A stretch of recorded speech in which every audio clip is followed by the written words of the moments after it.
What's going on, guys? Welcome back to the channel. Today is a very important day because we need to once again get a ton of stuff dropped off. I found a place that's going to do the head. They said about 4 days to get that thing 100% ready to go, pretty much ready to bolt in and go. All new valve guides, cut the seats, do everything that needs to be done to the head. So she's just mint, ready to go. Pretty excited on that. Now we don't really have to worry about trying to order in valve guides and spending days and days just waiting for stuff to show up. Next up, we did find a place to zinc plate a ton of hardware for us. So I'm literally going across the whole car, throughout the whole car, just finding the most random stuff that is rusty and pulling it off. We pulled off all of the hardware from the transfer case.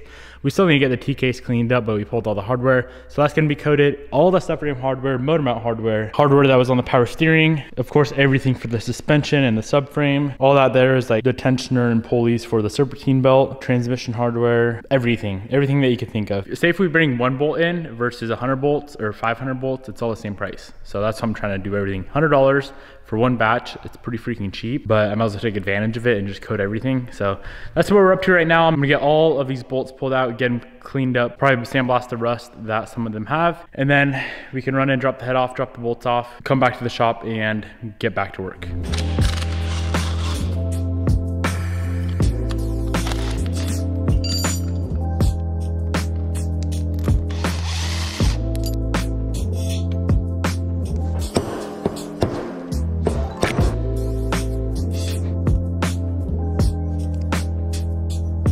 Well, once again, we are pretty much balls deep in replating hardware. We pulled all the hardware off the transmission, the actual 2 case halves. Same with the transfer case.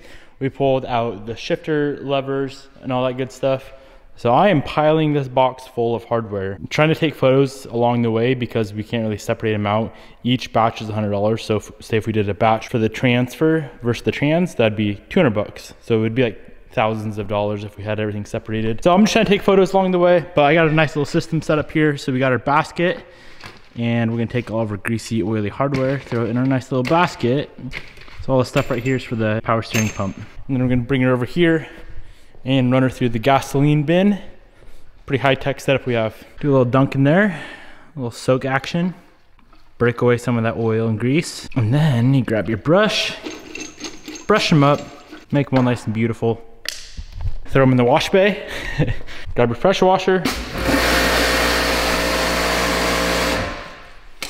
Blow them off with compressed air, sandblast them, and you're done. I make it sound like a fast process, but I've already been doing it for like 3 hours and I have like 5 hours left to go of prepping bolts for zinc coating. Pretty sure this is all we're gonna get done today is bolt preparation. So this here is the final box of stuff we were getting zinc plated.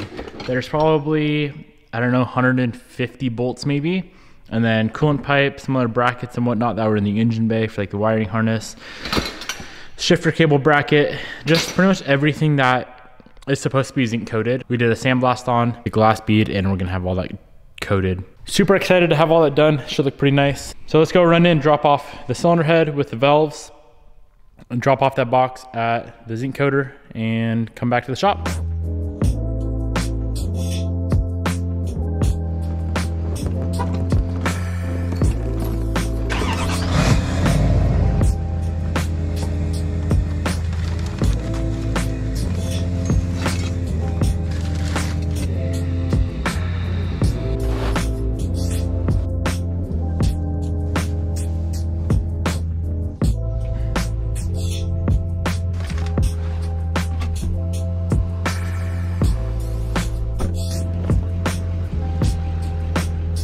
All right, guys, we are back home.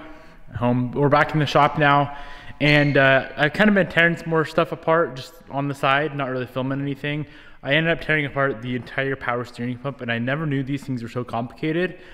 And I feel like we're so deep into tearing stuff apart right now that I'm kind of worried that some of this might not go back together. But at the end of the day, who really cares? If we put the car back together and there's a certain part that doesn't work, all we gotta do is take it back apart, figure it out, throw it back together, and we're good. I was actually contemplating pulling apart the entire transmission and the transfer case to clean the housings, or like the case halves. But if we do that, That's gonna add a lot of time, a lot of stress, probably a lot of money because we will have a transmission and a transfer case that don't work after I do that. So I think I'm gonna keep everything together on here, just degrease it, pressure wash, degrease, pressure wash, aluminum brightener, make them good and nice that way. It's not gonna be anywhere near like a glass beaded aluminum piece, but I think we can make them really nice. I think we're gonna mess with those later. There is one piece that I've been wanting to deal with, and it's the power steering pump. Or not the power steering pump, the steering rack. So let's get this thing up on a table and start digging into it. This is something I've never done before. I feel like with this build, there's 1,000 things that are new, and I think that's why I'm having so much fun, is just doing new stuff that's very challenging, and it's making me happy, if that makes sense. So by the looks of it, we have some lines right here. Those are pretty obvious, just unbolt those. I'm guessing if we take these clamps off, slide the boots out, we should be able to figure out a way to separate everything. It'd be nice to get this thing completely gutted, sandblast it, powder coat it, make it beautiful. But if that's not an option, it's okay.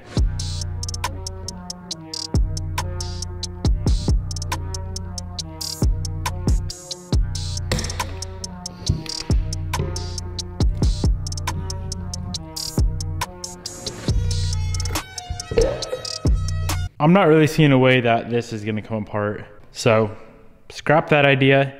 I know it's kind of rusty and crusty. We might just pull out this little plug right here, sandblast that and powder coat that piece. But I think the rest of it we can make pretty freaking nice just with some degreaser and water.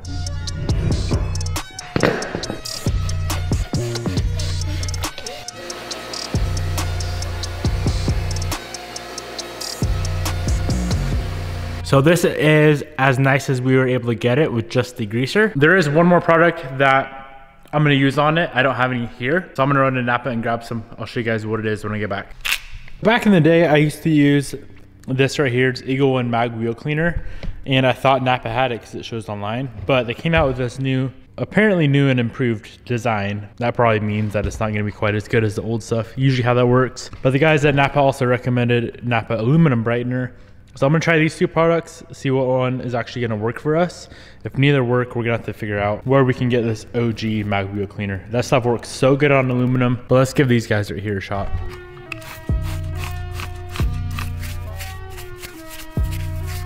So out of these two products, the Napa one definitely works better. It's still nothing compared to what the old mag wheel cleaner by Eagle One formula was. This stuff is like pretty much water. This belongs in the garbage. All right, let's call that a day on the rack for now. I know it's not perfect, and if we're not satisfied with that after I sleep on it tonight, we can either replace it or actually go all in and tear that thing apart. But for now, we're gonna move on to the transfer case. I got some random bolts in here because we have all the other hardware dropped off at Zinc. What we're gonna do is grab one of our CV axle stubs. We're gonna slide this guy in here. That's gonna plug this side. Beautiful. Drive line is gonna go in there to plug that. I should probably plug that hole. That'd be smart. That'll have to do the trick there. And then for this side, I'm just gonna stuff a bunch of rags in there and really try not to like get any water in there. That's about all we can do, I suppose. Let's get this thing hosed down with degreaser, let it sit on there for a while, pressure wash it, aluminum brighten. This thing was painted at one point, so ideally we should strip all that paint off. I hope it just falls off with the pressure washer. That's the plan.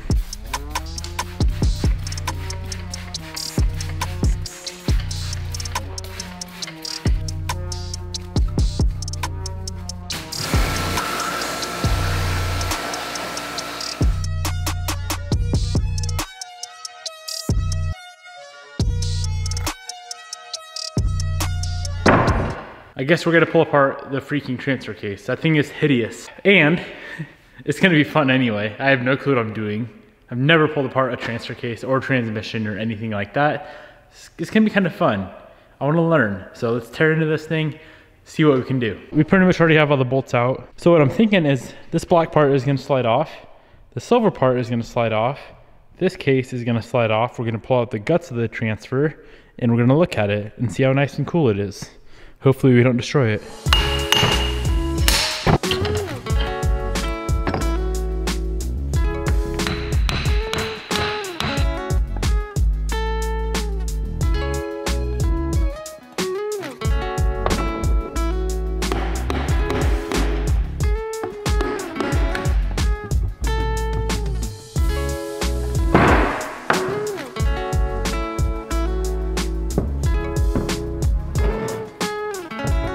We're definitely playing in places where we do not belong right now. I mean, I have a rough idea of like what is inside of a transfer case, but there's one part in particular that I'm like kind of scared to take apart. Everything, like all the case halves are together. It's the tail section. There's a giant nut on there, and I'm sure there's like tolerances that you probably don't want to mess with, but we might mess with it anyway. These are the case halves. They're completely gutted, right? We could definitely go like clean those up, not worry about it, make them brand new again. This guy right here is the situation though. See that nut? It's like a 40mm nut, and I'm assuming how you take that nut off is when the entire transfer case is together, because how are we supposed to hold this end while trying to loosen that end?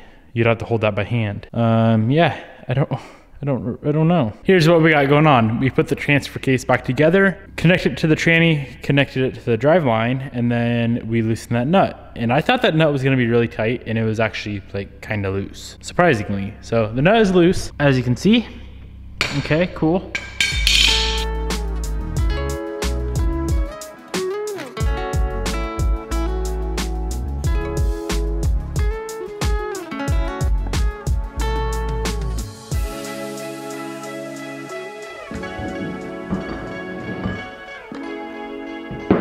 I don't know how we just did this, but we just completely disassembled the transfer case. This bearing is definitely a pretty tight fit on that shaft, so I need to do some research or watch some videos and just get that whole thing situated for when this is gonna go back together. But yeah, we have a completely bare case right here. Obviously it still has the bearing races in it. We're not gonna mess with those. And from here we can pretty much go through, clean everything up. That was quite a bit easier, I guess you could say, over what I expected. Meaning I thought there was gonna be more parts to the transfer, especially being like an ACD transfer. I thought there would be more parts to it, but surprisingly there's not like a ton to it. Now I'm not saying it's gonna work when it all goes back together, but we're gonna try, and if it doesn't, then we're gonna have to pull out the transfer. We're not gonna discuss that now, because I know we can get this thing back together because there's not all that many parts to it. It's getting freaking late.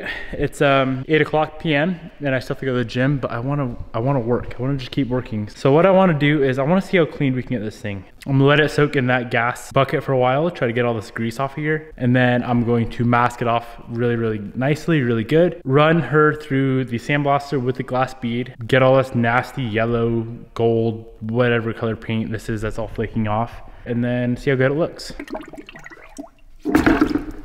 Now, of course, keeping all these parts clean and free of debris and dirt is my biggest concern, biggest worry. We're gonna gut that thing again, take all of the internals out of it, wrap them up in clean towels, store them in this box. I'm gonna order up all new seals and O-rings for this thing, just so we don't have any leaks when we go back together. This is interesting. Never in 1,000 years I thought I'd be disassembling a transfer for fun and to clean it, but technically for fun.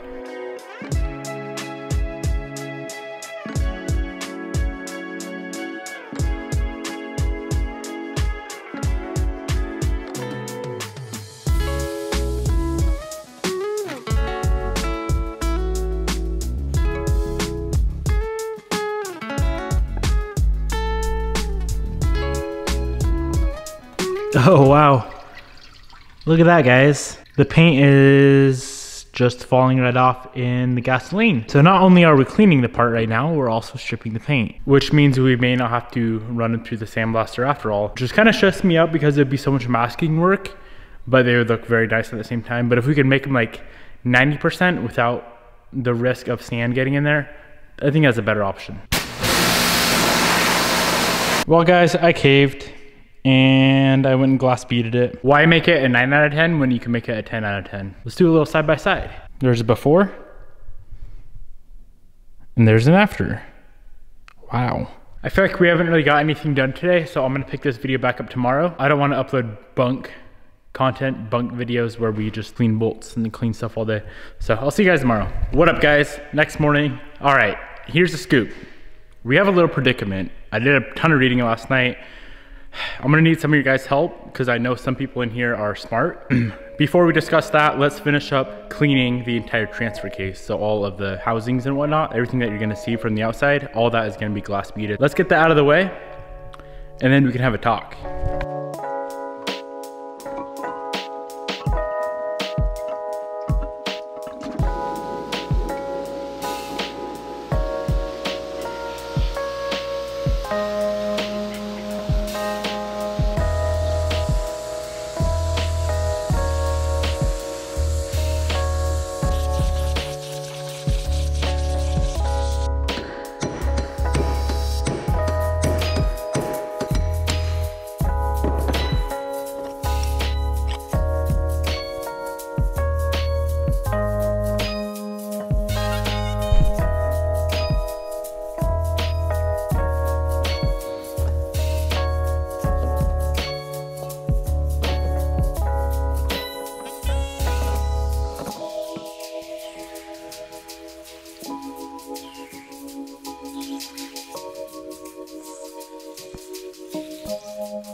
All right guys, we got all the parts cleaned up.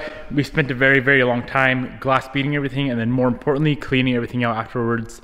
So I let it re-soak in the gas bin and then I went through with brake cleaner and a pressure washer and just made them perfect. Obviously we cannot have sand floating around our transfer case. That'd be bad. So from here, of course, we want to protect that aluminum. It looks so nearly perfect and beautiful right now. And over time, of course, it's gonna get corroded and whatnot if we don't put any sort of like coating on there. So what we're gonna be doing is Cerakoting the entire transfer case. We'll be using Cerakote H300. It's a high gloss clear. It's gonna look so good. Bobby's on her way right now. She's gonna drop that off.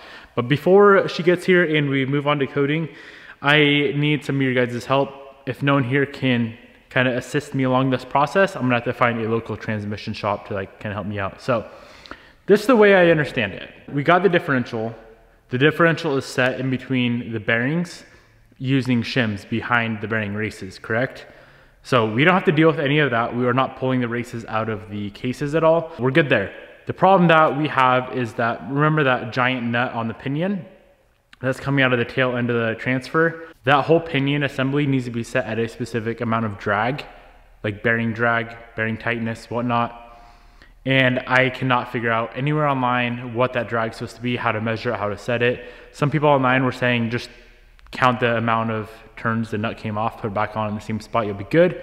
Obviously, I didn't know that when we pulled it apart. If anyone here in the comment section, anyone watching this video knows how to set that bearing drag on the pinion, which is the part that comes out of the tail end of the transmission, the big giant nut sits right here. Remember that thing? If anyone here can help, that would be greatly appreciated. I'm pretty sure I have everything else figured out except for that. Before Bobby gets here with the Cerakote, we can start prepping everything. What we need to do is get everything masked off. These things are super freaking clean right now. So we need to throw on some gloves. Obviously there's oil on your skin. You don't want to get that on the part. So we're gonna mask everything off, continually soak it or spray it down with wax and grease remover, let it evaporate, spray it off again, let it evaporate. We got to make sure these things are 100% clean. There cannot be any sort of oil residue. And of course, being that the transfer is filled with oil, there's a high probability that there's still some on there, even though we've already sandblasted it and whatnot. The H300 is an oven curer. These technically should be ready to go back together today after they come out of the oven. And the reason that we're Cerakoting instead of powder coat is Cerakote is so much thinner of a coating. Obviously, the whole transfer case is very, very tight tolerances. So that's why we opted for Cerakote today. Yeah, let's get these things laid out, get them masked up, get them completely cleaned up, prepped out, ready to go. As soon as Bobby gets here, we can start laying down the coating.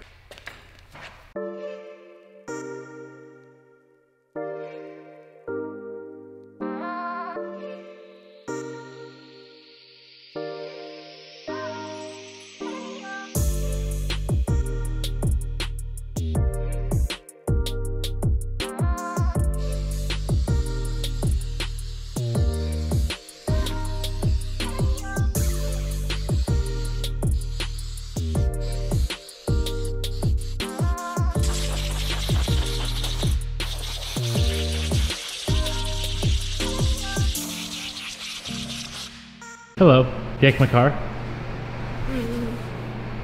Piece of poop. Whoa.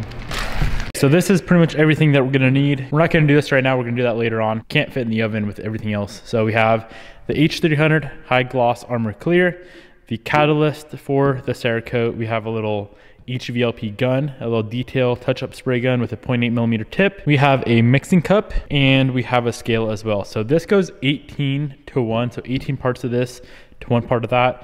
We're gonna be using a scale and we're simply just gonna put 18 grams of the Cerakote and then 1 gram of the catalyst. And I think that should be enough to get these 4 little pieces done. If not, we can always mix up a little bit more. So after we spray out the 4 pieces, we are gonna let them sit for 15 minutes, flash off, and then they're gonna go in the oven. Like I said earlier, this is oven cure, so go in the oven at 250 degrees for 2 hours. 2 hours straight. They're gonna be in the oven very, very long time. As soon as the 2 hours is up, we're gonna pull them out, let them cool down. As soon as they are cool to the touch, they're 100% cured. Unlike the air cure where it's 3-ish days, I think, for them to fully cure, this is 2 hours just in the oven. So I'm excited for that. Let's get to mixing. The gun's all cleaned up. Let's get some stuff mixed up, get it in the gun, spray these things out. All we're gonna do is blow them off with compressed air before we lay down the Cerakote, just to get any sort of dust or debris off here that may have landed in the last few minutes.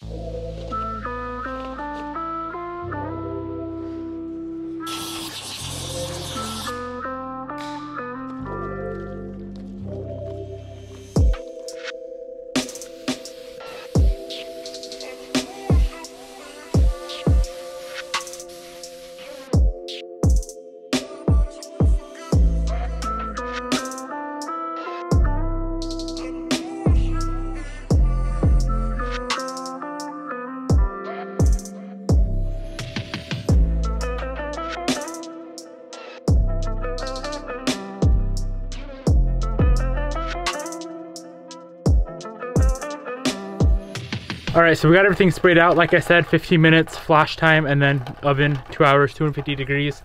One thing I've noticed with the oven cure versus the air cure, the oven cure does not smell nearly as bad. I remember doing the air cure on like some exhaust manifolds and stuff. It makes the whole shop like unbearable. Obviously you still want to wear a mask when you're doing this, but it's not nearly as bad as the air cure from what I can tell so far. And it looks really good. It's all nice and shiny now. It's dope. You can smell it a little bit, so I would probably try to be careful. Yeah, I think I'm gonna stay out of the shop until that kind of airs out. Let's get the oven preheated, 250 degrees.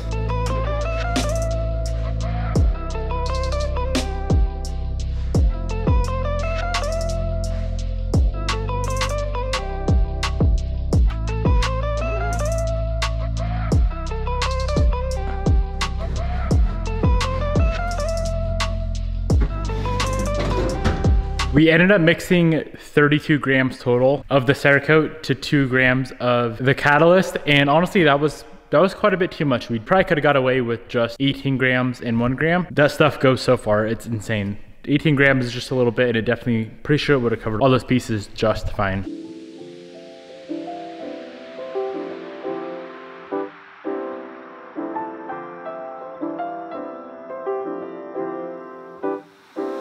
So all the parts are now Cerakoted. Look at how glossy and shiny these things look now. It is incredible. This transfer case is gonna look so good when it's all finished up. I'm freaking excited. We can pretty much get this whole entire thing back together, except for this tail section. And of course we don't have the hardware back yet to actually bolt the transfer together, but we can pretty much get the whole thing assembled. So I'm excited for that. Let's go and bang that out right now. It should be fairly simple. We can do the AYC clutch pack, and then we have the differential and all of those O-rings and whatnot that we need to replace as well. One seal goes there, there's a seal that goes there, and then there's a seal that goes on the outside and the inside of this guy here. There's an O-ring sits there, 2 big O-rings on that. If we were putting this tail section on today, there is a shim that goes in between this and the housing. It's that big metal gasket looking thing. It's a shim, don't forget that. First thing I'm gonna do is just run through, get all these seals installed, and then we could start installing the clutch and the diff and all that good stuff.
All right guys, the transfer case is as far together as we can get it until we figure out what we're doing with the ring and pinion. There's gotta be someone smart that knows what to do.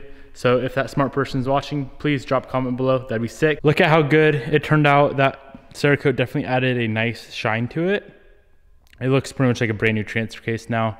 Safe to say, she's beautiful. Absolutely love it. I did do this tail piece right here, this little dust shield. Dang, she looks good. So of course, the main reason why we Cerakoted it was for the corrosion resistance. It's gonna stay like this till the day this car is gone, till she's dead, provided we don't destroy it when it's going back in the car when we finally get around to reassembling. It's also a very, very, very durable coating. As far as I know, it is the strongest oven cured coating on the market.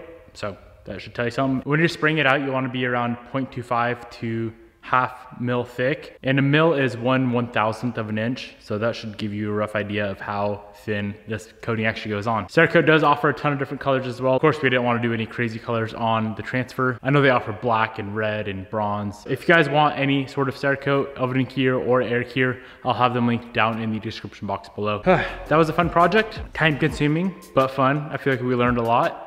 More to learn, obviously, because it's not done yet. I hope you guys enjoyed. Thank you for watching today's episode. Peace out. I'll see you boys tomorrow.